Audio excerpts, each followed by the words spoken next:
German. Nice. I'm not from Germany. So you're in but- America, right? Yeah, I'm born and raised in America, dude. So I live in Arizona now, but I'm originally from Minnesota. So I'm from a very cold climate, and now I live in like a desert climate. So Nice. Yeah, the desert is nice. Like the dry, I used to live in Perth in Australia, which is like same thing, just like absolute desert Yep. all around you, and it's super dry and super hot, which is nice. Do you prefer hot, dry, or do you prefer it, different way? I prefer a warm climate for sure, dude. You definitely Mm. break it up a bit right now. The connection's pretty bad. But I would say, dude, like I don't really care if it's desert or if it's like tropical. As Yeah. long as it's warm, I don't mind. You Mm. know. Yeah, I'm Now the same. I'm getting better connection now, but it's iffy. Yeah, it might be my upload speed. I had Okay. this. I just moved to a new Airbnb, but the place I was in last time, I did a podcast there, and it was like, I couldn't do it because the upload speed was so bad. Yeah, it's I will it's, say, it's can pretty you bad hear right me, or is now. it like break in and out? I can hear it's breaking in and out though. Right now, like it's really iffy where it'll like go and then it'll kind of the uploaded thing keeps going up and down like 86, 87, 81, 80. You know what I mean? It's kind of up and down. Yeah, So that's that's my fine. issue Your right now. side's fine. Like it's 88%. That's pretty good. Mine's Yeah, 38%. I don't know if you can see my side, yeah. but I it's can't like see your nowhere near as side. good. That's really rough. Yeah. It's better than last time. Last time I was doing it, it was stuck on 2%, and it was like, so I don't know. Can you understand me though, or not really? I mean, in spurts I can, but in other spurts I can't. It's kind of Yeah. like iffy. Like right now, you just said yeah, like your face isn't moving at all. Okay, now it's back. Yeah. I was hoping this wasn't gonna happen. Yeah. Is the audio? You can hear the audio. It's just the video. I lost you, dude. What you just said, I totally lost you. Um. Yeah. Damn. Well. Yeah. Maybe the Live in the internet's not good U.S., enough to dude. do it.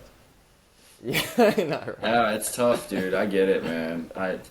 It's one of those things where like I don't want it to be like this for the whole hour and a half. Like it's gonna be really, really hard if we're doing it. It's just gonna be like this. You know what I mean? I know, yeah, because when I was in Turkey last year, I did like, I don't know, 10 podcasts there, and I would have to like, they would start talking, and then I could get that, and then they'd cut out for like 2 minutes, and then I would catch like the end of what they're saying, and then I'd have to try fill it in, and then Horrible. carry on the conversation. It's horrible, yeah. Horrible. So yeah, I don't really want you to try do that. It's just really not Yeah. ideal. That's why you got to get it in person, man. That's if you can It's figure so that much out. better. Yeah, so It's much so better. much better. So much better. Yeah. I'm sure you've done some in You're in person ones. Arizona, right? Yeah. Yeah. I'm coming to America for your guys' summer. Okay. Don't come to Arizona. It's gonna be 120 degrees, brother. That's not too bad, is it? 120 Fahrenheit is pretty freaking hot, brother. Yeah, It gets okay, pretty I'll hot. search that. But it's the desert, bro. It's probably one of the hottest states in the country. So if you're going to like California or something, sweet, dude. It's amazing. Like San Diego summer, awesome. You would love it. I'm just trying to search up. It won't even Google search. Oh yeah, that's 48 degrees. That's pretty fucking hot. Yeah, fair enough. Well, once it gets like above 42, 43, it's just like, oh my god. Like when I go Dude. to Dubai and it's like 45 every day. You go outside. If I do calls and stuff outside, it's just like you're in a sauna and you're just like literally dripping with sweat. Yeah. Yes, it's not the best. Are you going to be Well, in dude, Arizona for Yeah, well, the I'll whole be time? all the way around. Yeah, I live here. This is where I live. I would love to be Yeah. more kind of mobile and kind of like live in kind of elsewhere as well. So we'll see about that. I don't really have the funds for that right now, but I mean, I'm going to be in Austin for a little bit soon here. Then I'm going to be in Seattle and then probably San Diego for a little bit. But not like I'll live in Arizona Cool. though. That's where I am based. Yeah. Seattle's up the top, right? Like, is Yeah, it? it's like near Canada. Yeah, it's up there. Yeah, my girlfriend's from Canada, so like each summer we Okay. go to like Calgary and then we go down into Montana. And I'm Washington, pretty sure yeah. Seattle's like, Oh, yeah, okay. yeah. It's Yeah, west right of there. next to it. Yep. Yep. Yeah. No, sweet. Oh yeah, dude. It seems to be working all right It's now, working like the okay. recording. It's working not too Yeah, bad, honestly, but it's still laggy. But we can try it, bro. sweet, easy. Um, cool. I'll be as Well, patient as possible. Just I think I'm gonna have a hard time understanding you at times. we'll see. We'll try for like a couple minutes and see if All it's right. good enough or not, and then we'll go from there. Cool, brother. But we could always try do it in person or something like that I'd love that. That'd be in the sweet. summer. We can figure that out. Yeah, it's so much better. Like it's so much Way better. better. Yeah, but good internet makes it a lot easier as well. But yeah, in person you don't have that lag anyway, like the 2 second lag, which can be like Yeah. so vital for a conversation. Especially with editing, dude. Yeah. I can imagine. I don't even edit it. I'm just like, ah, fuck it. I'll Just like maybe straight, edit yeah. like the first 10 seconds at the start, and then like maybe the last like 2 seconds at the end when I'm just like fucking around trying to click on record and stuff, and then I just post it. Otherwise, it's just a nightmare. Yeah, I got you. Yeah. Sweet. Well, it seems to be working. Do you want to try it, or do you want to just like postpone and try do it and maybe in a couple months? I mean, we can try, brother. I mean, it just even what you just said just now, though, like it was a little bit kind of scattered. So I'm all for it, like because we're already here, we might as well give it a run. But I just Yep. it is, it's iffy, but let's go for it. Okay, we'll try. We'll try. Sweet. Anyway, so I'll probably just leave this whole part in of just us chatting at the start anyway. Okay. So we got Luke Maltz here today joining us. Tell us a little bit about you, like so I can understand, I kind of explained to him what I do at the start, this is our first time meeting. So like tell us a little bit about like your situation, sort of where you're at, what you're doing and things like that. Yeah, so I am really involved in kind of like just fitness and training, and I'm very passionate about a few things, specifically like self improvement, male improvement, hair loss prevention, and just like the gym. I've been training for 13 years, so I mean, I'm natural, been training a long time, can lift somewhat heavy weight. I'm not gonna say I'm a power lifter by any means, but I would like I guess what I would say is my go-to would be like I want the look of a fitness model or like Hollywood kind of actor, but to be also like very strong as well. You know what I mean? So like that kind of in between Yeah. is kind of what I would kind of say is my philosophy with it. No, that makes sense. It's like the power building, like Mike O'Hearn style sort of thing. Yeah, I mean Michael Hearn's a little bit more of like a hyper He's level yeah. of that. Like he's I'm not at that level. But I think Yeah. for the average man to like, I would rather be super strong and look like Christian Bale from American Psycho, and like have a sick physique that way, than be like, oh, I'm a gigantic bodybuilder and I'm 260 lean and I'm not very, you know what I mean? Like, because dude, if anything, like there is an amount of like muscle you put on that's actually like, okay, if you're abusing high dosages of anabolics, like it's actually worse for you. You know what I mean? You gotta walk that line. So that's kind of what I try to do. I try to max out what I can do, like in all aspects. Sweet. Yeah, no, that makes sense. And then like, so you've been training for like what, 12 years? Do you think you're ever like, are you sort of in the mindset that you're ever going to go down the sort of, hit the natural limit, which I don't believe exists, and then, go down the anabolic sort of route, or are you just kind of not even interested in that sort of thing? I don't know, dude. I don't have my mind made up on anything. And I will be honest with you, at almost 28 years old and training for 13 years, the gains are so slow to where like it does get a little monotonous, and you probably put on a tiny bit of muscle every year.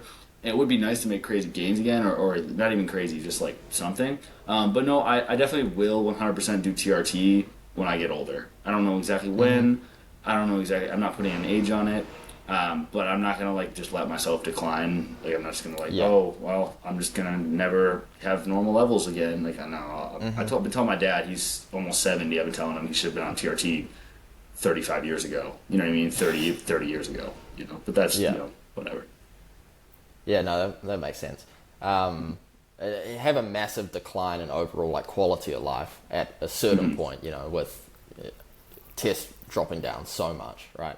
What's the TRT dose? Like, what's the threshold where that kind of crosses over into you're just doing testosterone? Is it like 200 milligrams a week, or what's the I mean, it depends on what you're talking about because it's a very flexible term, dude. I mean, Yeah. people like to say 200 milligrams, but let's be honest, 200 milligrams is not TRT. It's not. Real TRT is like 100 milligrams of test. Like it really Yeah. is, you know. So it depends on what your doctor will prescribe you. I'm sure there's guys who are on TRT and they're on 300 milligrams a week. So it just depends, dude. You know, I would say though, like if you start pushing over 150, like that's like very noticeable. Like that's going to be a pretty significant. Okay, dude, you're not really natural by any means. But even, dude, even 100 milligrams is better than being natural for the most part. From like you don't, there's no fluctuation. Yeah. Your recovery's better. Like you could go out drinking all night and then wake up and be like, I'm feeling good because my testosterone didn't fluctuate. Nothing happened, you know. So it's like Yeah.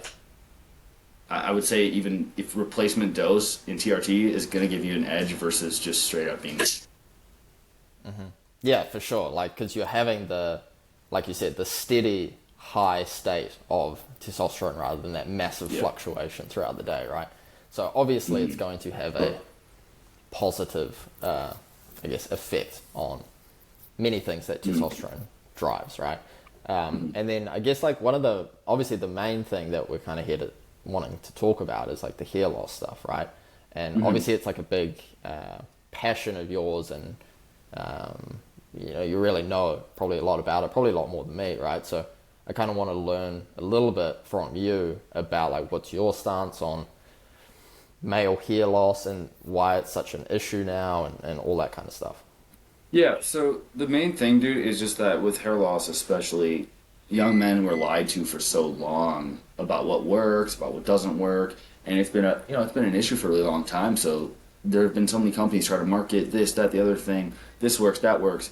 Once we find out what actually does work and what works consistently over and over and over again, it's hard when you see like influencers and people online be like, oh no, it's due to like, or biohackers, it's due to like this very niche specific thing or like this, that, the other thing. It's like, no, dude, it's for the vast majority of men, it's gonna be your genetic susceptibility to DHT.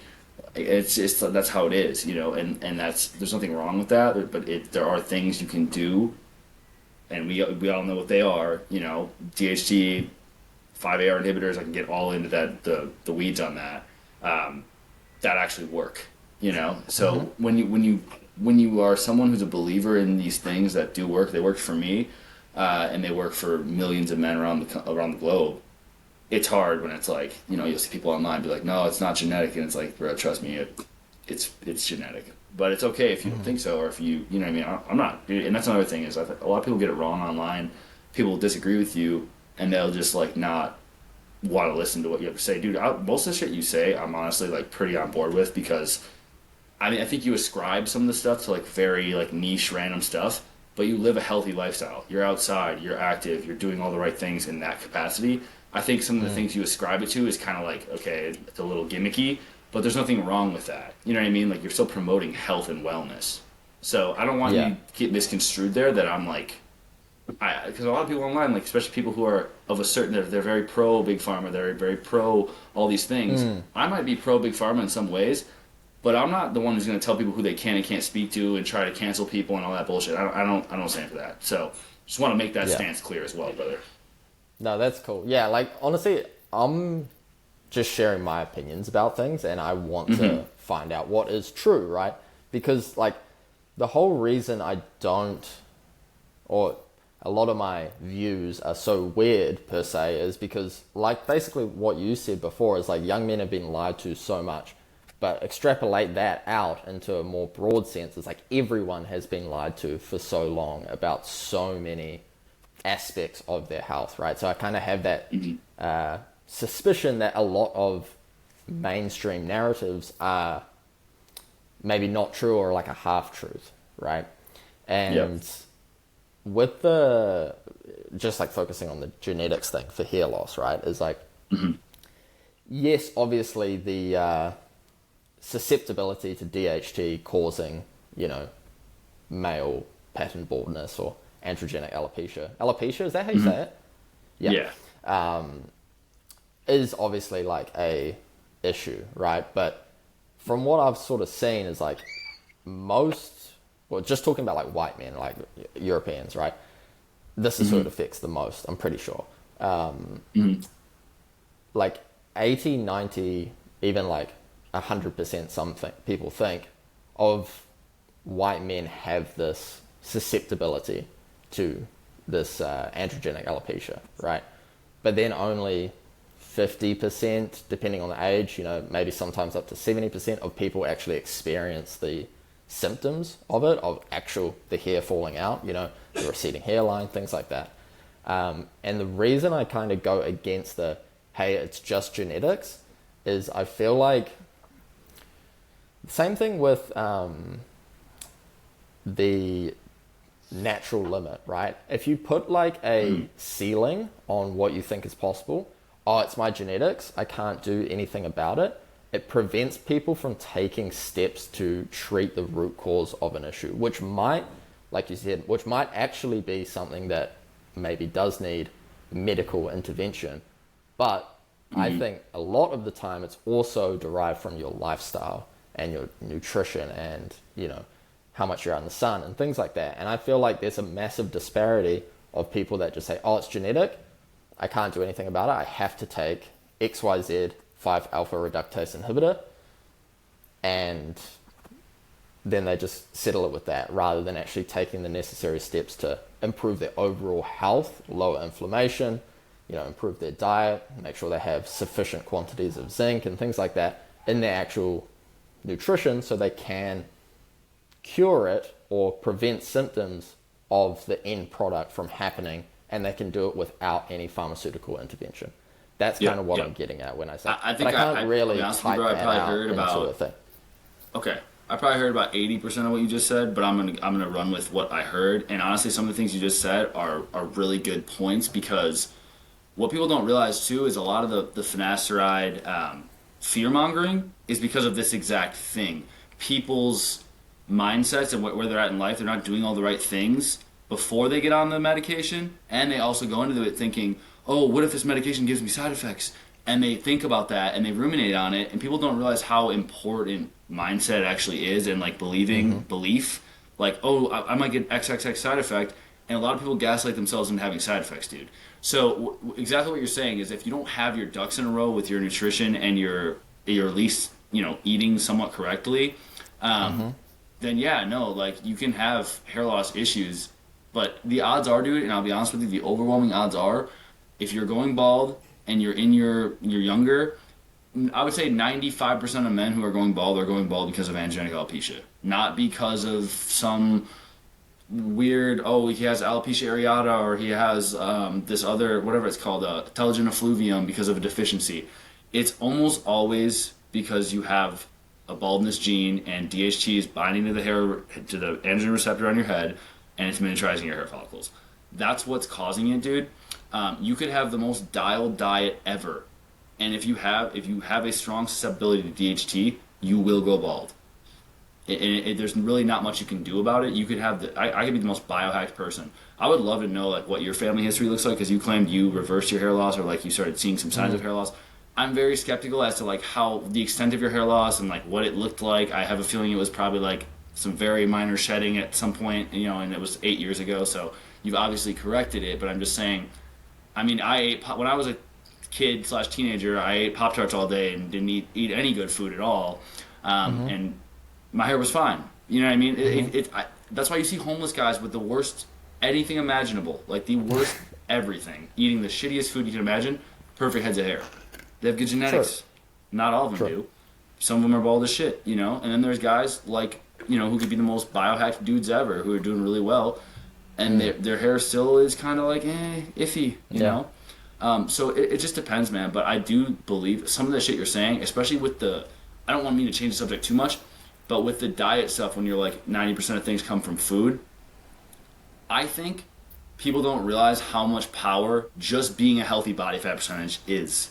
If you're way overweight, like if you're just fat in general, and it's not even dependent on what you're eating, getting to a healthy body fat percentage will alleviate a shit ton of diseases and problems, dude. It's insane how much of a difference it makes, And then you bring in all the other stuff, obviously you correct micros, all the other stuff, but just getting someone from morbidly obese to like relatively healthy, that's a huge difference, dude. And people don't realize that. You know what I mean? Yeah, I think that's one of the main things is like if you're completely overweight, you're very fucked compared to like the average dude that is healthy and like a healthy body fat percentage, right? And then I'll just address the first point. Yep. I think it is like of how I kind of did it, right? And so like I guess my family history or whatever is my dad has hair. It's like thin, I guess. He's like, I don't know how old he is. He's like 60 something. My brother, who's a year older than me, he definitely has like a lot of hair loss per se. Not to just put him on blast online, but My brother's bald and too, then so I get it. yeah, and then myself when I was like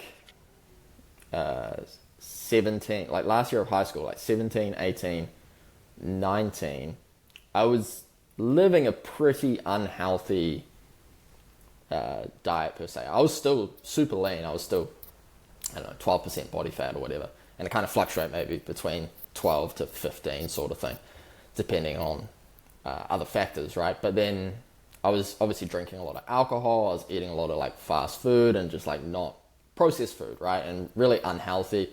Spent a lot of time inside, not really out in the sun too much, things like that.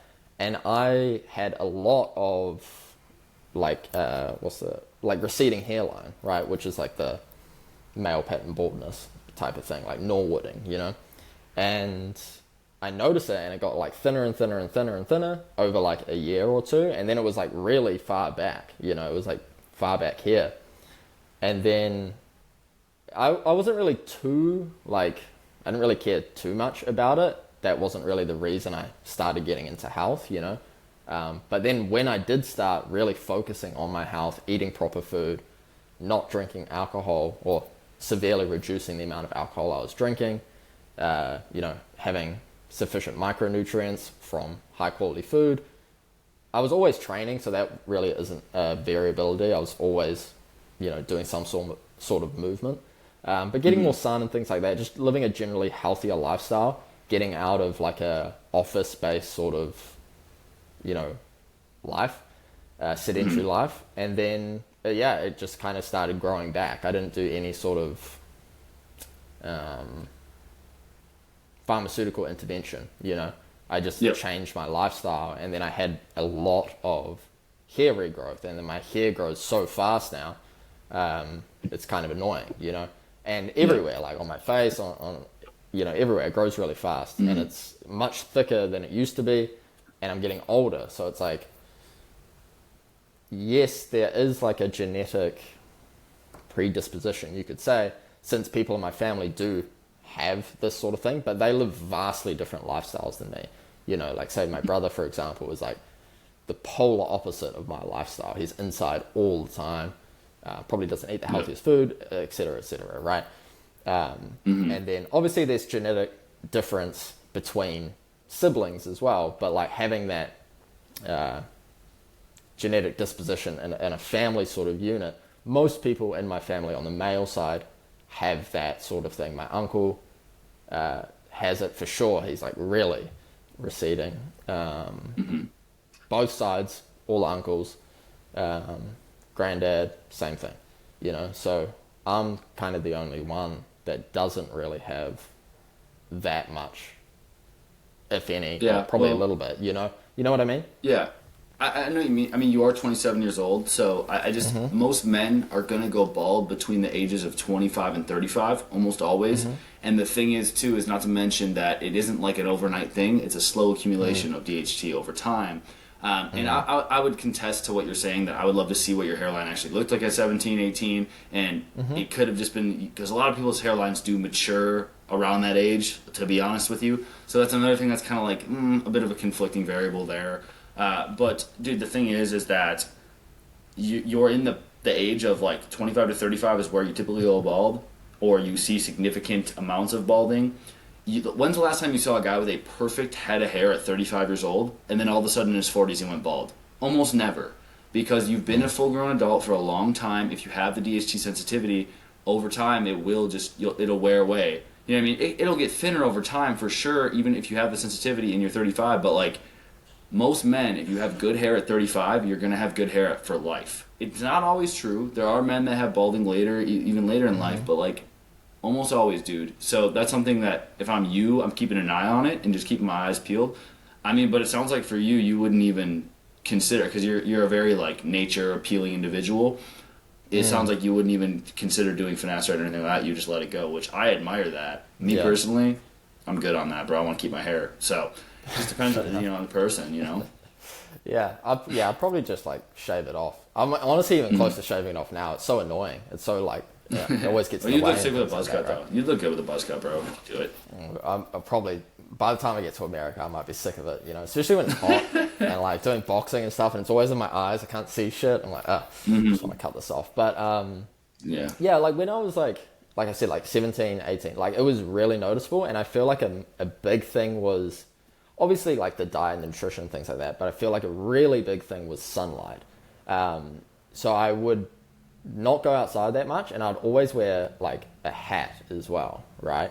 And wearing a hat, obviously, you probably think this as well, I'm not sure, is like not ideal for, you know, hair loss. Like it's gonna accelerate hair loss wearing hats all the time, right? And then it becomes like a Yeah. little vicious cycle of people that are losing hair, then they wear the hat more to kind of hide it, and then it like accelerates it faster and faster. Do you think that's a factor at all, or do you think it's just like Oh. doesn't even I matter? It's think a just lot of genetic? guys who are already bald wear hats. I don't think it has anything to do with sunlight or hair or like blood flow to the scalp. Like I think a lot of that stuff's very gimmicky, dude. I know it's been very, very kind of demonstrated over time. People have tried everything from scalp massages to red light therapy to PRP. If you don't address the DHT binding to your hair follicles, dude, and you have the gene to go bald, you will go bald. I have a buddy who's been blasting freaking Tren, and he has the best hair genetics I've ever seen. His shit's fine. He has nothing, and it's because of his genetics, dude.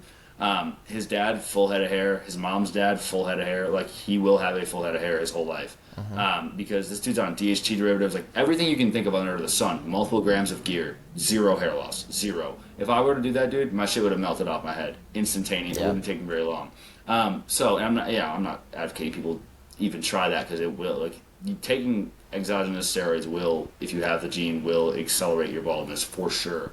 And finasteride and dutasteride do not combat well enough against some of these drugs. So be wary of that if you have baldness genes. It just depends, man. I don't think. And me just being skeptical because I don't know anything about you or about your hair loss or everything. I would love to have seen like and actually documented like, oh shit, that guy's going, because it's interesting if you're going in a male pattern baldness actual pattern versus like, oh, I just had some hairs like shedding through different areas, and like that those are two very different things. Telogen effluvium Yeah. from living a shitty lifestyle, from not doing the right things, from doing a lot of the things you're saying, that makes sense. Doing your hair balding in a very specific male pattern baldness kind of pattern, that is very rare, and typically it's like Jordan Peterson saying like, I got my hair better from eating meat, and it's like, bro, you clearly got a hair transplant. Like, and there's nothing wrong with that. The dude is good shit. It's just that he definitely got a hair transplant, and there's nothing wrong with that, bro. But his hairline's all straight now, and he looks awesome, and he's trim, and he's all carnivored out, and that's great. The carnivore diet works for some people, bro, for sure. I just think it gets kind of like gets a little put on a pedestal sometimes. So you know what I mean?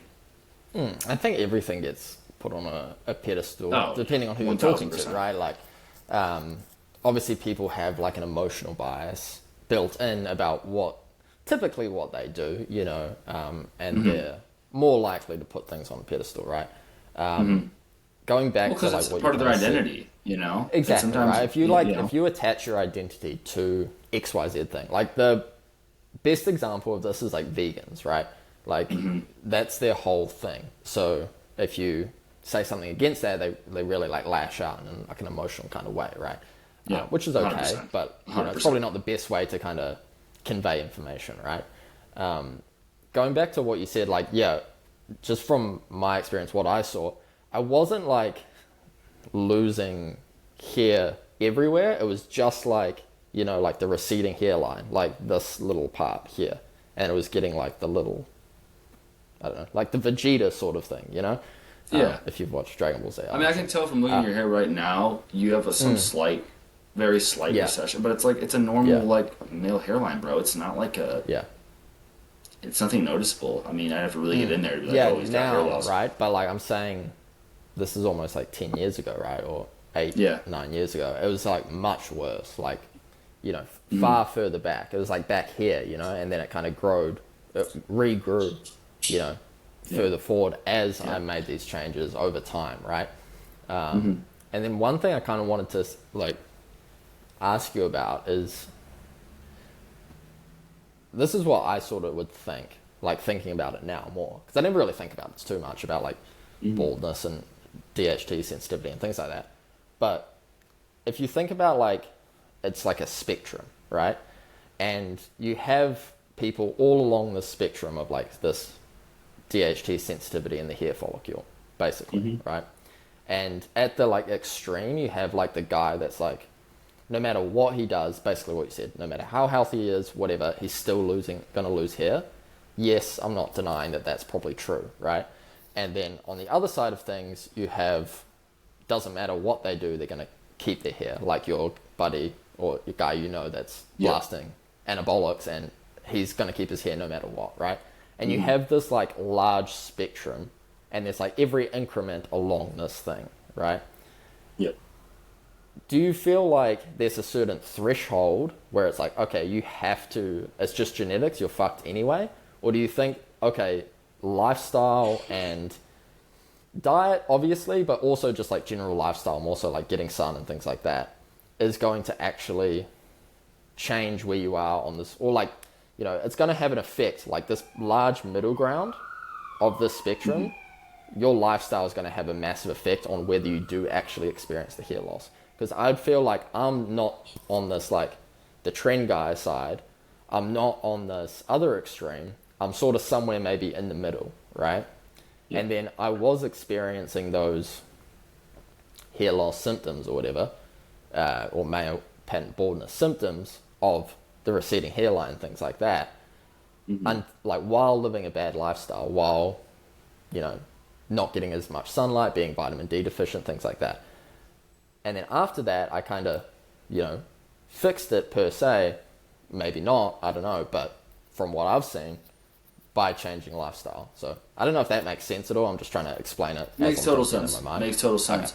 Okay. And vitamin D is definitely important, dude. I'm not contesting that that's important. I'm just saying, if you have noticeable male pattern baldness, the things that you're telling people to do would be like shooting a water gun at a raging house fire. It isn't going to be enough to move the needle enough to buy you time. Like finasteride, dutasteride, those are boots on the ground. Like those are going to have most men keep their hair for multiple decades longer than they would have.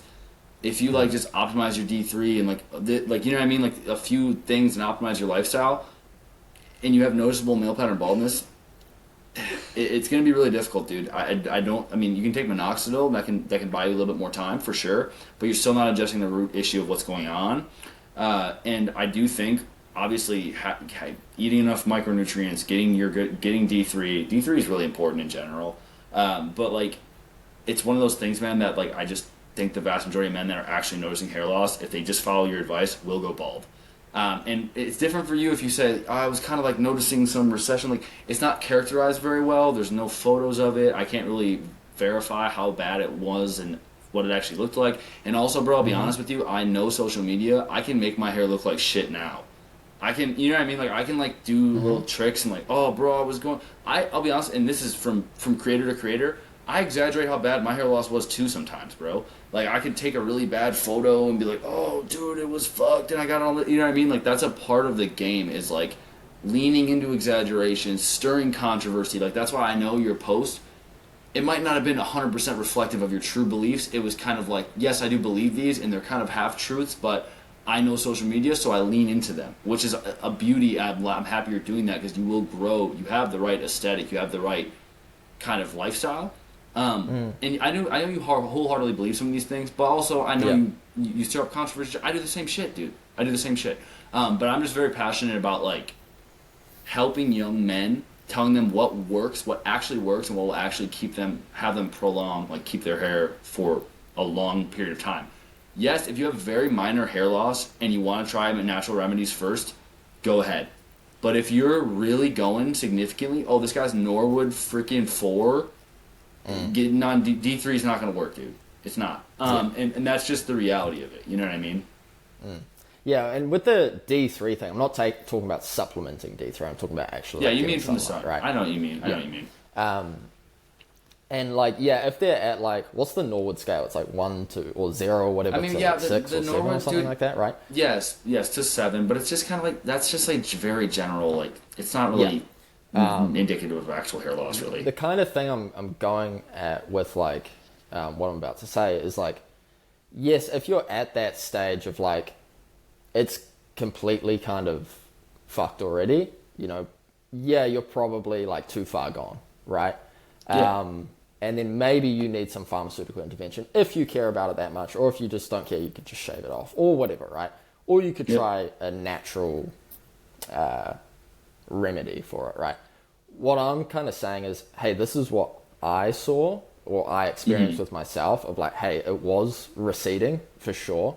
I can try find photos. I don't know if I really like I mean, up it's a until big ask to find photos from 10 years ago, dude. I'm not expecting that. yeah, I'm and just I saying. wasn't really big on social media and like Yeah, I didn't do neither was social I. media like until I started doing it, and I really never took photos and things like that. So I don't know, maybe I could find some, maybe, but I'll have a look. But anyway, so like at that stage, like you were starting to notice these symptoms, right? Of like, hey, you're getting a receding hairline, your hair's thinning out, whatever it is. You know, I think before going, okay, take finasteride, I think it's better to probably go, hey, why don't you fix your lifestyle first? Why don't you get out in the sun more? Why don't you get a lower body fat percentage? Why don't you go do some grounding? Why don't you lower inflammation? Why don't you do all these things that are going to make your overall better person health-wise, which will then downstream affect your hair, basically, right? And you'll have a healthier Yeah. head of hair in terms of like hair health in general, right? If you do have a healthy lifestyle, unquote, rather than just saying, hey, no matter what stage you're at, just reach for the finasteride or any sort of pharmaceutical. I mean, dude, as a general principle, that is Right. great advice. Like, I believe in that advice for most pharmaceutical intervention in general. You don't need to be on a statin if you have minorly elevated blood pressure. Like, there's a lot of things people jump to. I mean, my family members are like this, where they're like, I'm on 6 different medications, and it's like, your boulders aren't Classic in place, American. so why are you doing that? You know what I mean? So, Yeah. no, Yeah. I agree there, dude, but that's assuming that these guys have time that a lot of them don't, bro. Like, men who have super significant male pattern baldness, where there's some of these guys are starting to go bald at like 18 years old. It's just like, hey, hop on this natural remedy and just like hope and pray. It's like they're gonna go bald, dude. Like that's the problem with it. Is that's kind of saying like, hey, is your lifestyle in place? And a lot of these guys, yes, it is. My lifestyle wasn't the best, but it was pretty dang decent. And then when I got lean, I was like eating pretty good, in pretty good shape. Hair was still kind of going. I'm like, I gotta hop on finasteride, dude. But the thing is that I'm still a big proponent of, even if you do hop on stuff, lowest effective dose. And I'm curious, and I'm also a big proponent as well of like, wait as long as you can to hop on finasteride, because DHT is very important to push you all the way into manhood and puberty. I just think once you get past about 25 years old, give or take, it's not very important anymore, bro. Like, it just isn't. And for me, I'm 27, about to be 28. I hopped on finasteride at 21, almost 22. Did I miss out on a few years of like potentially kind of, like maturation even more? Maybe like my facial hair or something. Could have been. But I made a calculated decision You're at pretty almost Chadley 22 years already. old. But no, it's one of those things though, dude, where like, but you know what I mean, where like DHT, I'm not a DHT hater, bro. It's very important, especially when you're young and in puberty. But as you get older, dude, it really doesn't have as much utility. It hypertrophies your prostate. Like, there are things about it that really aren't. It is the benefit to risk ratio. I'm not saying, I have 16-year-olds hit me up, should I get on finasteride? I say, no, you should not get on freaking finasteride. You're 16 years old. You really should try to get as close to 25 years old as possible before you consider taking finasteride, is what I say. It doesn't always work out that way, though. A lot of men, they can't wait that long or they're going to be too far gone. So Yeah. there's a fine line there. You know what I mean? So, but like, kind of rewinding a little bit, like there is like Yep. that's sort of an alarm bell that would go off. Is like, okay, this 16-year-old guy is asking me, should I take finasteride? Why is the 16-year-old guy even thinking about finasteride, right? Why is he Shouldn't experiencing be. hair loss at 16, right? Maybe it's because his lifestyle is so unnatural. Maybe he's so inflamed. Maybe he's never getting sunlight. You know, like 97, Could or be. people, the average American spends 97% of their life indoors, right? Which is 70% crazy. of people are at suboptimal levels of vitamin D, right? Like in America, sorry. You know, so it's like people are living a vastly unhealthy lifestyle. And I feel like that is why they experience not just hair loss, but every or 99% of health issues that they do experience, right? Is Yeah. because of their lifestyle. And it happens earlier and earlier and earlier. Like the hair loss thing is happening earlier for most guys, you know, instead of happening, like you said, majority of it is like 25 to 35. And yes, there are outliers. I'm not talking about that right now. But like Yeah. in general, this is shifting earlier, right? Puberty is happening earlier. All of these things are happening earlier because people are less healthy in general, right? So, okay, should we advocate for lifestyle intervention as fast as possible rather than pharmaceuticals, right?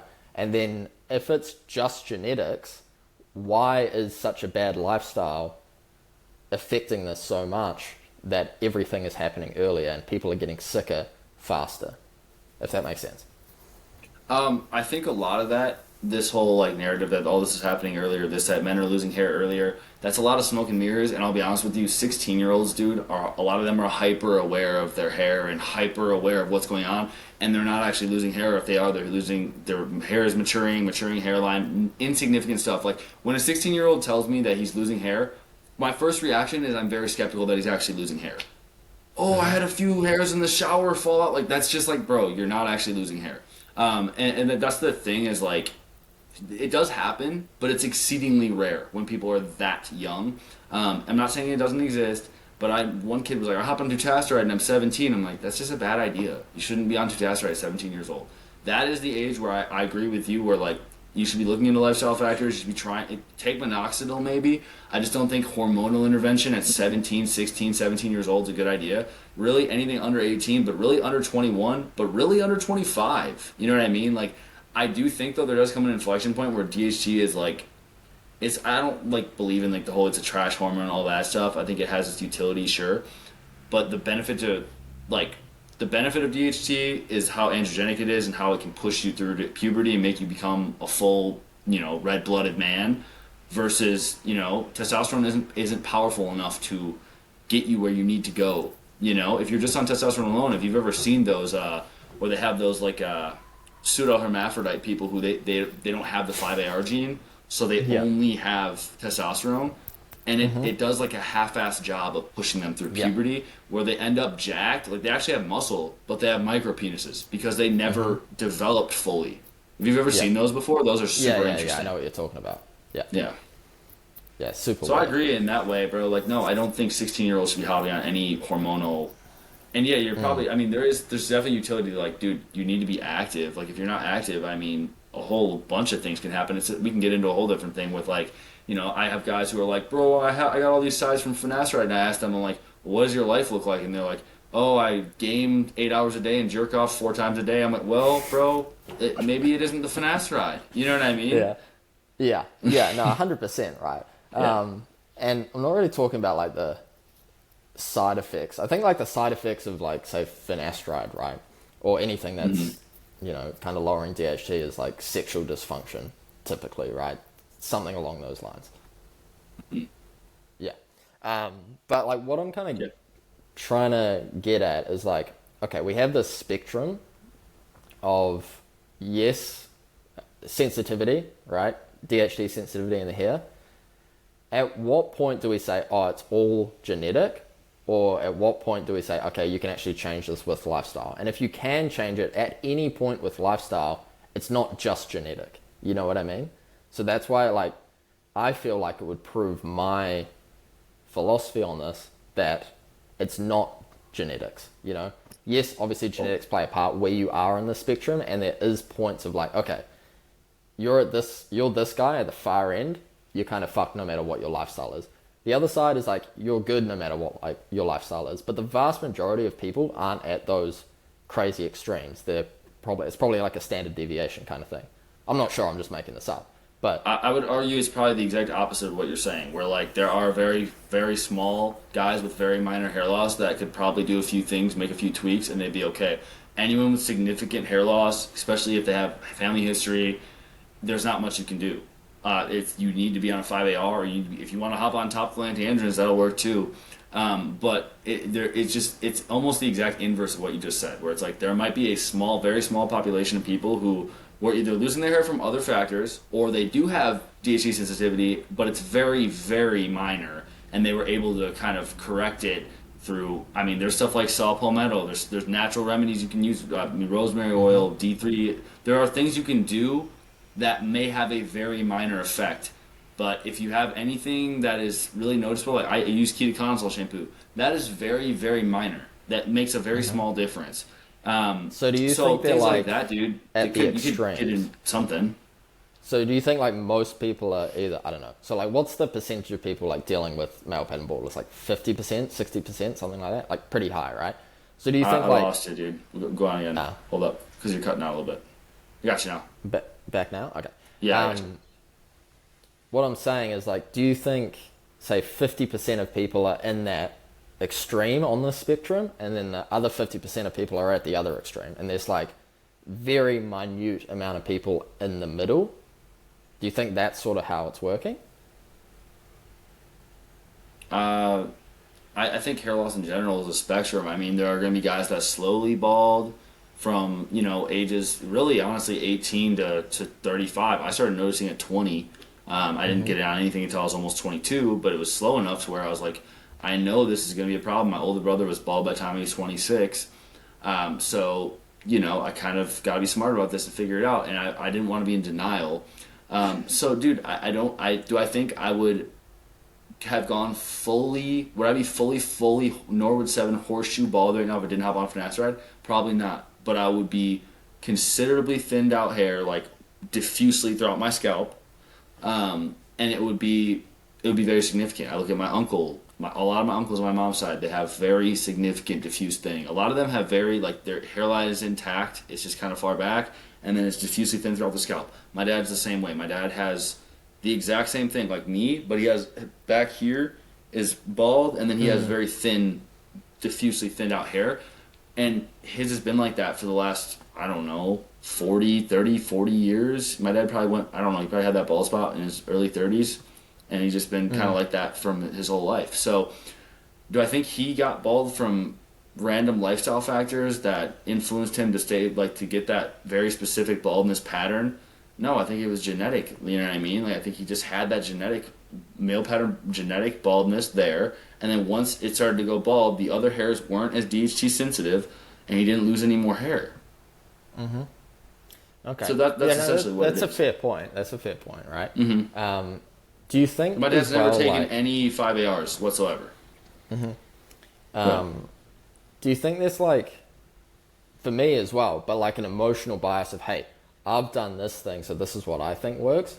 Obviously, that's I have that, of course, right? In terms of like a lifestyle factor, I feel like it's worked for me for this specific issue, so I think that would work more for other people. And then for you, you have the finasteride, right, or the pharmaceutical route, and it worked for you, right? So do you feel like we probably it worked both for me have an emotional bias and on millions of other men, brother. Yeah, I mean, there's probably. I mean, I'm not gonna lie.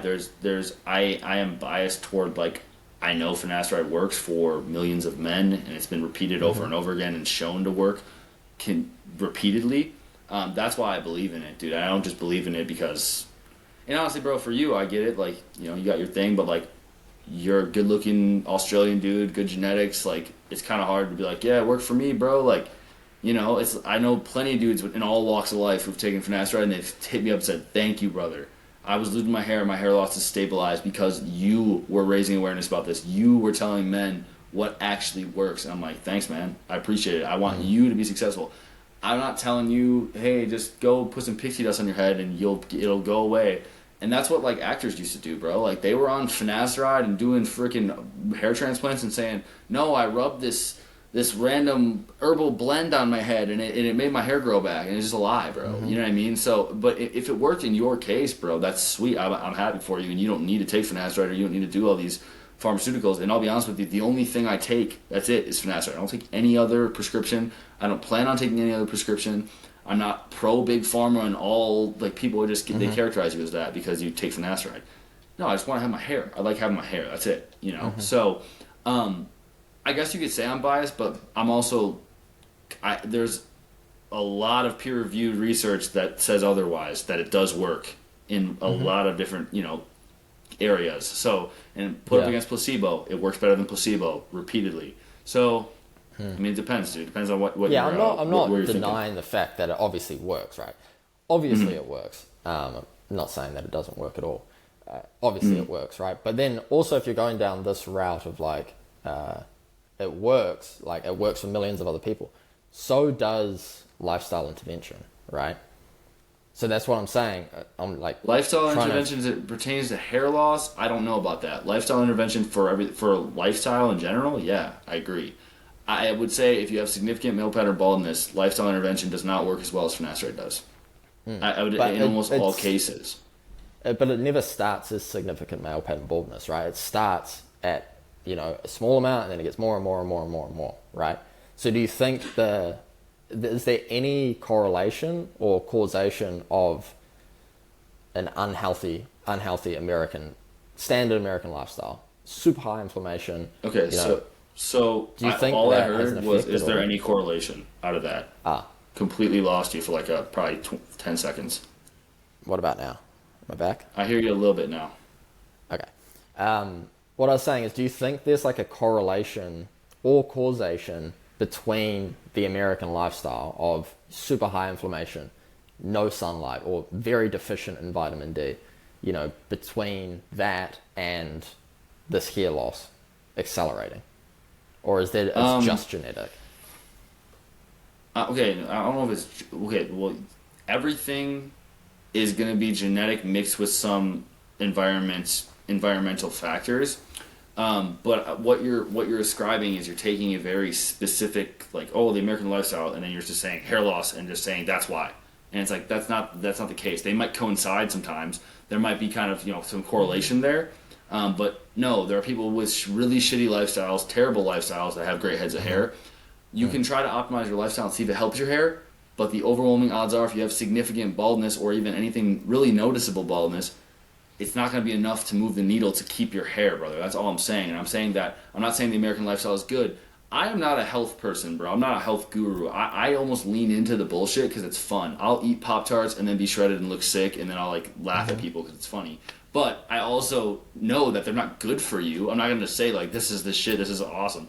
I'm just saying that no, the American diet's not what the typical American is doing is not good for really anything, for any vitality, hey, good, I want to live a healthy, long life. No, sitting inside and gaming all day and freaking not doing anything and not moving enough is the biggest problem. But like, and this is where I kind of come with you, where it's like, a lot of the stuff you say makes sense, but I think you ascribe a lot of your things to like very specific niche gimmicky stuff versus just like, eat a balanced diet, go outside, walk around, you'd probably be okay. When you're like raw milk, like this, like very obscure random thing, that's where people start to lose me because they start to like ascribe like this to like a very specific thing. And I know you're kind of a little bit more open minded because you're not like I'm a carnivore. Like you literally have to eat bone marrow and liver all day. That's it. That's all I do. You're like no, I'm kind of more holistic. I kind of like incorporate a lot of different things. That's more open mindedness, and that's also like nuance. Like, I appreciate nuance. See what I'm saying? Yeah, of course. And so do I, right? And, like, with the, like, gimmicky things, like, what do you think is, like, say, gimmicky or whatever? Like, I could explain the raw milk thing. Is there anything else that you think, or? No, I mean, dude, I'd have to look deeper. I mean, there's a lot of stuff that I think if you were just, hey, he's a fit guy with a good physique and he's in the gym a few days a week, he eats a balanced diet, I think that's 95% of what it is, and then all the other stuff is kind of like little throw-ins, and maybe it makes you feel good and it works for you, like you said, but I don't think that's what's moving the needle in terms of like let's be honest, if someone sees your stuff and they're like, I just need to eat raw milk. That's what, and I'll look just like this guy. Like it's not really the reality of it, you know. Yeah, for So I sure. think that And there are a lot of things that influencers do to sell things, which I understand, bro. I totally get it. I should probably do something like that too. But it's just I'm honest with people where it's like, dude, if you're having a lot of issues or symptoms or problems in your life, getting in shape, I'm going to be honest with you, is going to solve 90% of those issues instantly. Just getting into like healthy body fat percentage and getting yeah. outside, like you're saying, and living a healthy lifestyle, that's going to be move the needle the most. All the other Yeah. minutia, we can worry about that after. See what I'm saying? Yeah, for sure. And like the raw milk thing, like I do believe it is a really great nutrition source, right? But you don't have to have it, right? I've never said you have to have raw milk. And like a lot of the clients I mentor and coach with their health, they can't access raw milk. And then they think, oh no, it's the end of the world. I'm like, no, it doesn't actually matter that much. You know, like, yes, it's tasty as fuck. Like it tastes super good and it's really Sure. nice. And you feel really good on it, right? When you're drinking it, it's a great hydration source. But you don't have to have these things. Like the main things that you need, like you said, that are the 90% are going to drive 90% plus of the results that you see in terms of your health is your general lifestyle of, are you outside? Are you moving a lot? Are you eating whole food sources that you can digest easily? And then are you sleeping a ton? Yep. That's basically it, right? And then you can get more nitpicky about, okay, you need to optimize this thing next. But most people focus on those like 10% of things rather than the 90% of things that actually get the results, right? And this is like one of the first modules or whatever of guys that I coach, that I make them understand, is like it's like a fruit tree, right? And like the biggest, juiciest fruits are at the bottom, which drive their higher leverage, right? They drive more results. And then as you go up this tree, they get smaller and smaller and smaller and have less leverage in terms of the results you're going to get. And Okay. like the small leverage stuff is things like supplements and stuff like that. The large leverage stuff is things like sleep and like movement and proper nutrition and, you know, getting outside and things like that. But most people focus on this like little small thing, and maybe they'll do all of the small stuff and they'll get 5% of the result, and then they wonder why they're putting in all this effort and getting nothing back, right? So I actually have the kind of opposite approach of like, you want to focus on the big driving things that are actually going to make changes and make you feel better, have high energy, actually, you know, reduce body fat and put on muscle mass, if that's the goal. Yeah. You want to focus on those things, not the little things. And like the raw milk thing is like, it's really good for you. It is very healthy for you, right? But it's not like the be or end all. It's not like, I've never said it's you have to drink raw milk to look like me or whatever. You know what I mean? Yeah, yeah. Well, no, and also, I mean, dude, that right there though is kind of a part of it where it's like, I don't know, for you, it sounds like you have your ducks in a row where like these are my non-negotiables. Everything else we can speak of from there. So for you, what's like the Coast Bra like non-negotiables? Like, hey, if I could pick on a client, these are the things you really need to do, and then we can talk about everything else from there. It depends on like where they're at and what their goals are and where they are in the world, obviously, as to kind of what habits you could implement.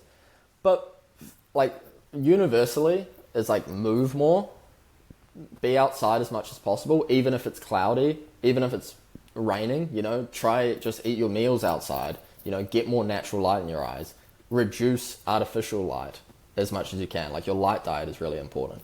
You know, sleep more, prioritize sleep more than you prioritize your training, you know, because so many guys like, oh, I'll train 6 days a week and I'm always going to, like you said, non-negotiable for my training. But when it comes to sleep, they're like, oh no, one more game of Call of Duty. And then their sleep is like decimated and they wonder why they get no results, right? So like the non-negotiables is like, yeah, sleep, your overall, I mean, your environment, yeah, but that's probably more of a nitpicking kind of thing. Sleep, movement, light, nutrition is like the non-negotiables sort of thing. And then like for me, you know, I'm moving around so much that I'm always in these Airbnbs and then I have to get new stuff every single time, which is, again, for me, it's a non-negotiable, like the chemicals that you're washing the clothes with or whatever it is, you know, that's like a non-negotiable for me. But that should be more of a focus after you've done these main super high leverage kind of things, if that makes Yeah. sense. Yeah. Yeah. Okay. I mean, I agree, honestly. Like, I just don't think, I think a lot of stuff when people start describing, like, oh, artificial sweeteners and, like, very, very obscure stuff, that's where what loses me. Like, and most people, they don't even have their boulders in place and they're worried about minutia, and that is what just gets to me because I'm like, brother, that is the least of your concerns. And if you want to optimize everything, sure, but like you said, like training, sleep, being outside, even sunlight, like you said, like things that like this shit's important to like making you feel better. Everything else, dude, like I'll be honest, I don't live like an optimize. I'm not like eating perfect natural this that the other thing. I mean, to most people's standards, I'm in pretty good shape, bro. I don't I hold myself to a standard where I think I can constantly get better. But I would love to know kind of what your training philosophy is because you remind me of Kino Body like a lot of like someone who trains 3 days a week and kind of like practices these very specific things. If you ever heard of Kino Body before, Yeah, you Gregory, remind me of for him. sure. Yeah. Okay, that's interesting. Um, like my philosophy on like weight training, you mean, or Yeah, well, training like what you do, because he literally he trains like 3 days a week. He fasts. I don't know if you fast. You seem like a guy that would no? definitely try fasting. I don't know if it's something you would do Try though, but tried it, right? Yeah, and like that's the thing. Like I'll try everything, right? yeah, Or to an extent, right? But I yeah, would try anything to see what I think works for me, and then use that knowledge or that wisdom that I've gained from that experience to then make a educated decision about if this thing is either good or maybe not so great, right? But for the training, like, I don't know, I've kind of just I don't know, I've been training for like 15, 16 years now in the gym. Um, my whole philosophy is just train harder. I feel like most 90% of guys, 95% of guys, don't understand how their body actually moves, like the biomechanics of the body, and then also they don't actually train that hard. So they don't really yeah, give the body a reason to adapt to the stimulus, Like yeah, if you go to a normal gym, any gym, and you look around, besides like a hardcore bodybuilding gym, you'll look around and most people there are kind of training, they're looking at their phone, they're like not really yeah, focused, they're not really into it, and then everyone looks average, even in the gym. And then I feel like a massive driving factor of that is they're not actually trying that hard, right? So it's just like put more effort into what you're actually doing, like actually focus on your training, actually push yourself, not just to the point where it's hard, but to where your body actually can't do anymore. So it actually has a yeah, reason to adapt. And then understand your biomechanics so that you can have full control over how you build your physique. And then when it gets into like physique development, that's where I probably change a lot from most other people. What they think about training is you can take full control over how you develop your physique. And this is another thing that I go into about like people say, oh, my genetics aren't great. It's like, okay, yes, maybe that is true. But if you do believe that, like you said before, the mindset is a very powerful thing. If you do believe very your powerful. genetics suck and you have a natural limit, you're only ever in the best possible situation going to reach that, right? Yeah, But if you can remove that mindset of, oh, I have a natural limit, oh, my genetics suck and things like that, you now open up a whole new possibility of you can get way better. Like my yeah, genetics sucked in comparison to a lot of other guys when I started training. Obviously, I was super young, right? But all through high school and things like that, I sucked. Like I would take guys to the gym after I've been training for 8 years and they would be way stronger than me and they'd put on so much more muscle and be bigger than me in like 6 months. So my propensity to put on muscle mass isn't great genetically, but just not letting that dictate the results that you can get mentally allows you to kind of break through that, right? And then understanding how the body actually moves, like biomechanically, you can set up your training to build the exact physique that you want. So like yeah, one thing I do with guys that I work with is like, okay, so this is where you're at the moment, whatever. Where do you want to get to? Like, what's the physique that you want? Maybe it's like, think of like a powerlifter guy of like, he's like lot of like core development. He's really blocky sort of thing, you know, or you think of like a super aesthetic kind of guy, like David Lade's a great example, or Gregor Gallagher or whatever, right? It depends on what the physique is. It's like, okay, this is the goal physique. This is where you're at now. What of your physique, like, or analyze the physique, what needs to be developed? Or maybe some muscles are too big in proportion to what you actually want right now. So how do we structure that training around what you actually want? And then doing that, the vast majority of guys can get their goal physique, even if their genetics aren't the best in the world. Maybe they have wide hips, you know? So they're like, oh, I can't get a V taper because my hips are wide. But it's like, yes, you can do other things that are going to fix that issue. You know what I mean? Well, you probably have better genetics than you think you do. That's just the reality of it. A lot of people online, they're constantly flooded with people who are peak genetics, and it's like you don't know what goes into that. First of all, how long these people have been training. Kids will slide up on my stuff, be like, "Dude, how are you so strong? How are you this? How are you that?" I've been lifting weights for 13 years, brother. I consistently.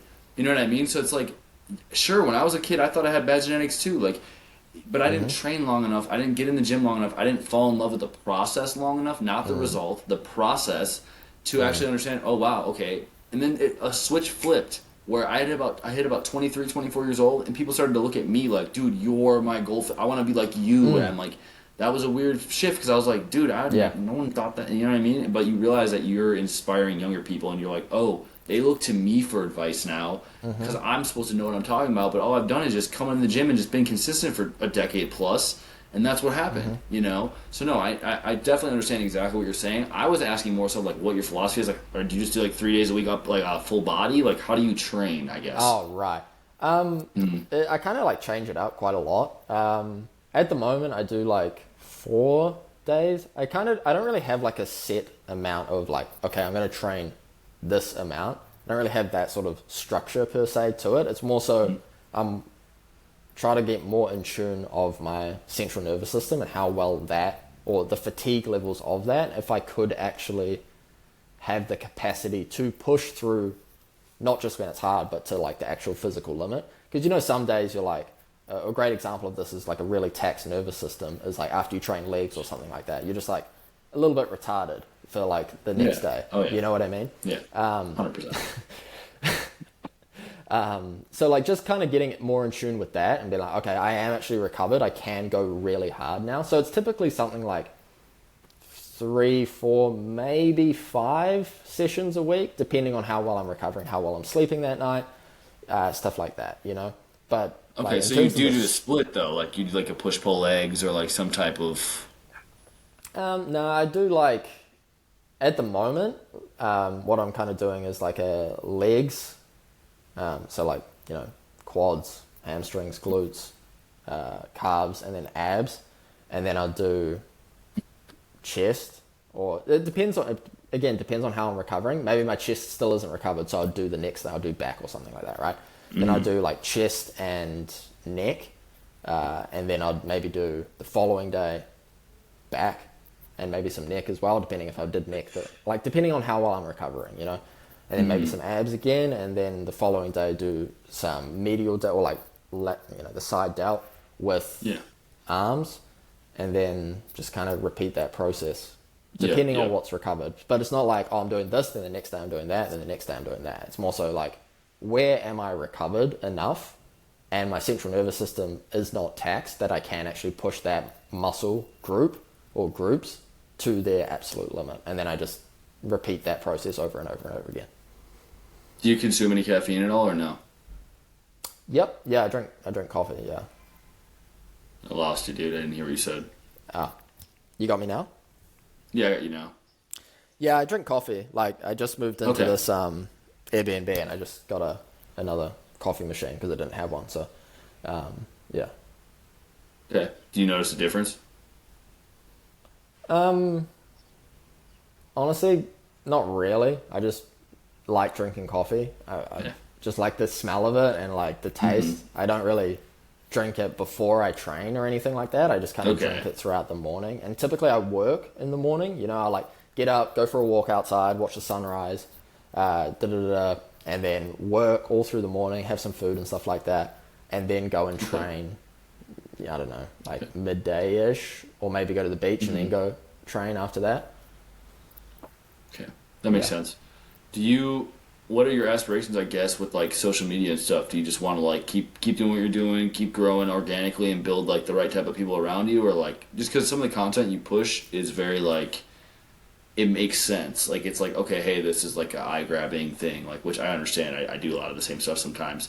Um, but like for me, like I do want to be doing like coaching, training, fitness, also influencing, like work with brands, do the right types of things.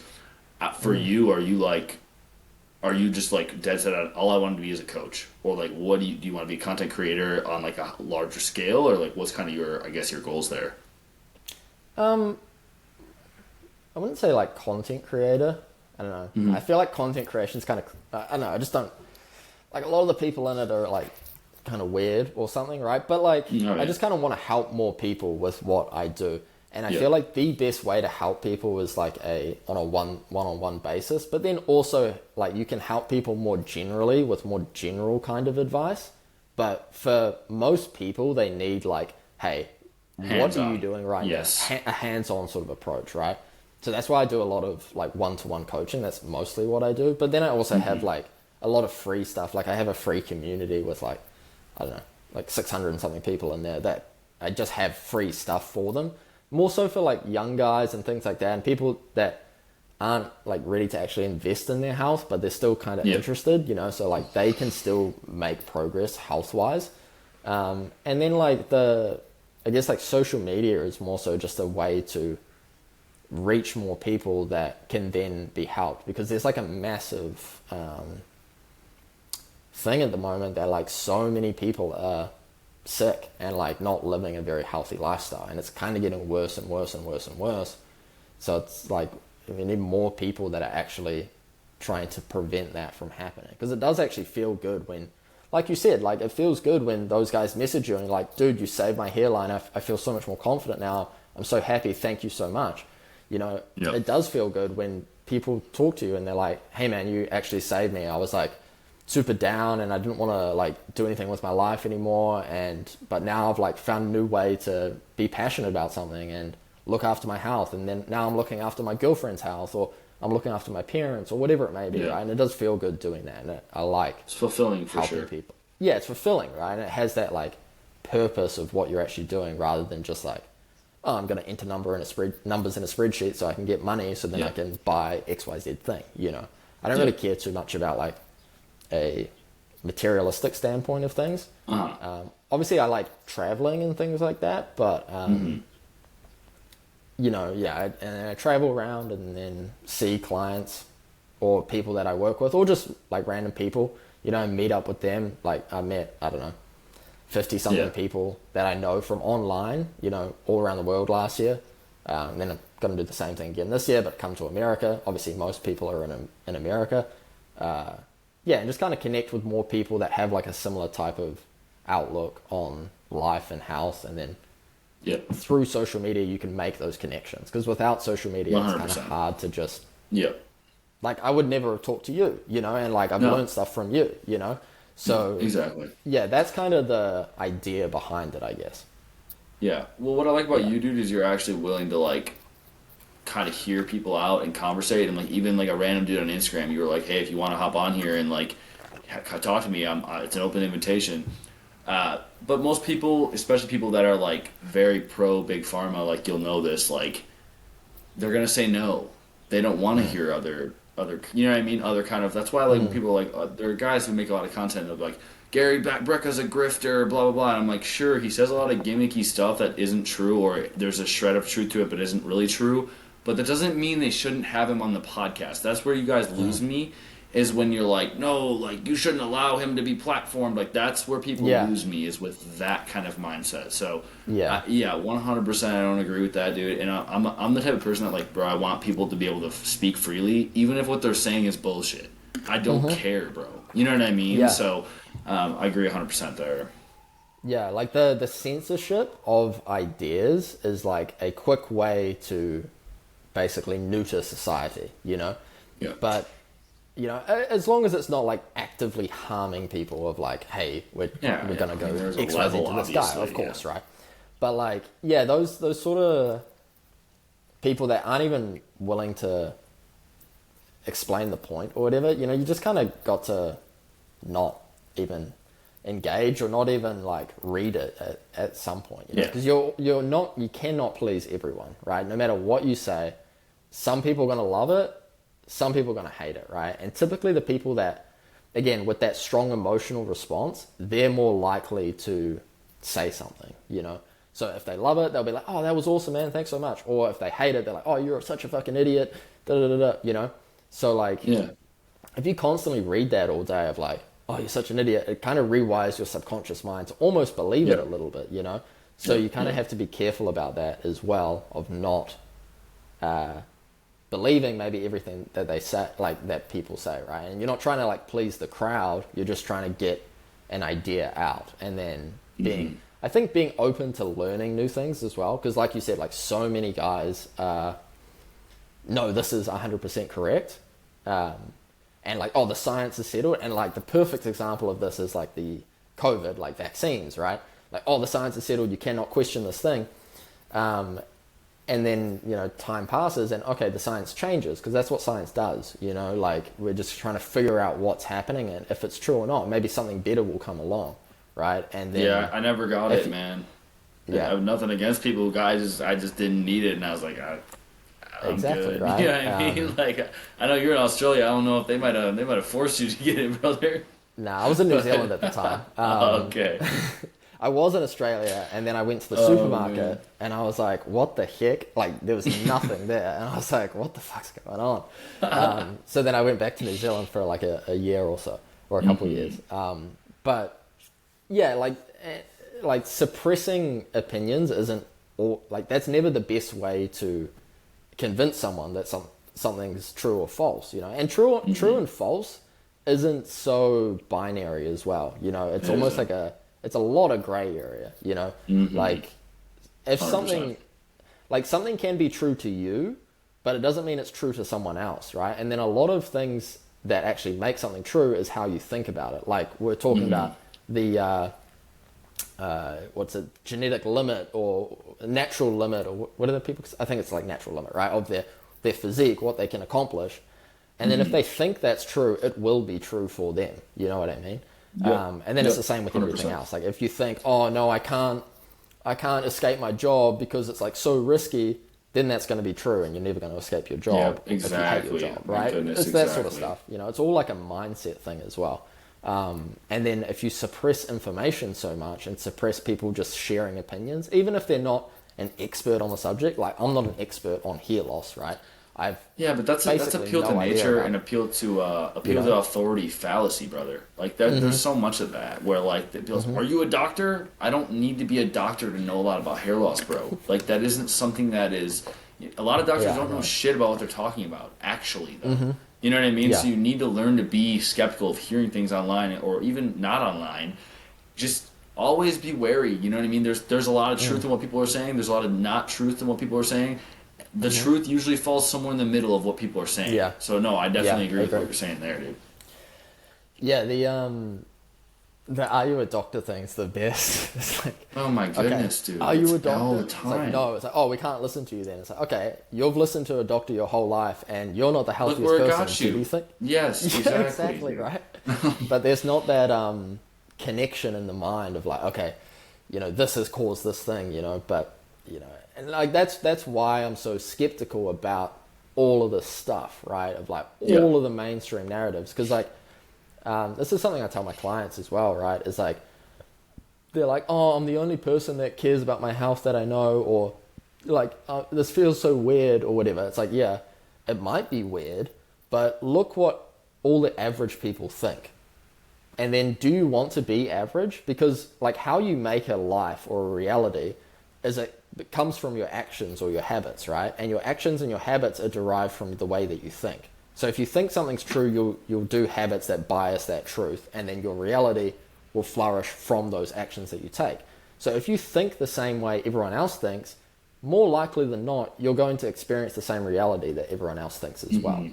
So thinking a different way or thinking a weird way or being afraid to be wrong isn't actually a bad thing. It's almost a good thing because then you can actually pave a different path for yourself and have a different reality, as long as you want a different sort of life experience than the average person does. And I feel like most people do, right? Because the average experience of life is not amazing right now. You know, all around the world. Obviously, different levels of horror and, you know, stuff like that, depending where you are, obviously. But, you know, yeah, it's like the way that you think is going to determine the reality that you experience. No, 100%. And I think a lot of people, they do jump to pharmaceuticals long before they should. And that's why, like I said, the only prescription I take is for finasteride, and that's it. And outside of that, I'm not big on, like, I'm also very grateful that I wake up every day with no ailments. I'm not saying that, like, some people don't. It's just that, dude, I had a period in my life where I had thoroughly convinced myself I had multiple sclerosis when I was like 20 because I had all these weird symptoms, and I was like, oh my goodness, like, I swear, like, I'm getting these tinglings and all this weird stuff's happening to me. And then you know what happened? I lost weight. I stopped tweaking and thinking about it all the time, and it went away. And I was like, well, maybe anxiety is very powerful. I'm going to stop worrying about every little thing. And wow, my life is so much better because of it. You know what I mean? So, no, it's crazy how that works, man. So the mind is a very, very powerful thing. It's like the most powerful, right? Like the placebo effect is so strong. And the nocebo effect is very strong as well, which is like the antithesis of the placebo effect. You know, and like what you think is just going to be your experience, right?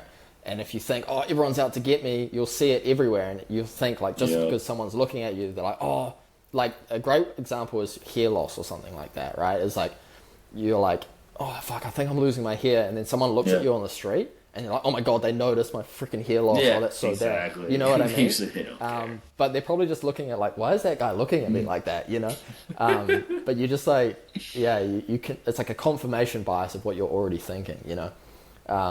So yeah, it's an interesting thing. But 100%, dude. yeah, man, like super good to chat with you. We're coming up to like an hour and a half now, I think. Yeah. Hopefully it was like somewhat stable. You know, the audio okay. and the video, things There's like definitely that. a little bit of issues, dude. I mean, I heard most of what you said, but there were some periods there where I was like really hard to understand. But for the most part, dude, it's been fine. You know, so dude, I appreciate you. I appreciate you helping like coming out and talking. And like I didn't want you to think that the response was like me. I mean, it might have been a little bit of attacking, but like just because I see people like this all the time and they do kind of ascribe things. Like I've had people block me or unfollow me because I don't ascribe to like a very specific lifestyle. You know what I mean? People are on elimination diets. They're on things that I do this very specific things that work for me, and like you said, they ascribe it to their personality, their entire being, their entire like it's who they are. So when I say, yeah, bro, I don't really believe in that. Like you can eat seed oils and still live a healthy lifestyle. They can't handle it. And I'm just like, all right, dude, you know, it is what it is. But also, I'm not saying these things don't work. I'm not saying elimination diets don't work, except for most people, dude. You need to make 100 small tweaks. There's not some silver bullet. The carnivore diet's not a silver bullet that's going to change your life overnight. You need to get better the same, or what is it? You get better the same way you got sick. A bunch of small tweaks over a long period of time to get you healthy. Not just like, I'm going to 75 hard. Like, you know what I mean? That's where people go wrong, is that, you know? Yeah, for sure. No, that's definitely a really good point. Like, yeah, you got to the point you're at after 15 years of living a horrible lifestyle. There's not like, example, you're not going to drink raw milk and then just wake up tomorrow morning and be fucking shredded with a six-pack and be like on top of the world. Exactly. Doesn't work that way. Not going to happen, right? Unfortunately. But yeah, it's just the reality. You know, you got sick or you got unhealthy over a long time frame. It might not take that whole time frame to get healthy again, but it's not going to happen overnight. You know, exactly. And obviously, depending on how well you do things, it might take longer or shorter. But if you just make the right changes in general, like we said, those real high leverage things of like go outside, move your body. You don't even have to go to the gym. You can just walk every day, literally, you know, and you can do some push-ups or whatever, you know, but like just moving in general is going to give you a much better life experience than those maybe not so great habits that did before, right? Hmm. But Yeah, yeah, and no, I I'm not the appreciate you healthiest coming guy in on, the man. world either, dude. But yeah, no, 100%, man. I appreciate you, brother. Yeah, Definitely looking forward to if you're ever, if you're in the States or whatever, I would love to potentially connect or whatever you got going on. So thanks for having me on, for brother. sure. No, 100%, dude. I'll let you know when I'm coming to America. I think like late June. I might go to Canada Okay. first, possibly, and then come down to America. Definitely go to Montana, but then I want to go to like Florida. I want to go to like all the South and like Texas and all that kind of stuff, and Yeah. then probably go around like where you are as well, and maybe Okay. California. I'll get Cool. swarmed by the liberals there, but we'll see. Yeah, dude, those are your people, brother. All right, my man. All right, cheers, dude. I'll see you, dude. See ya.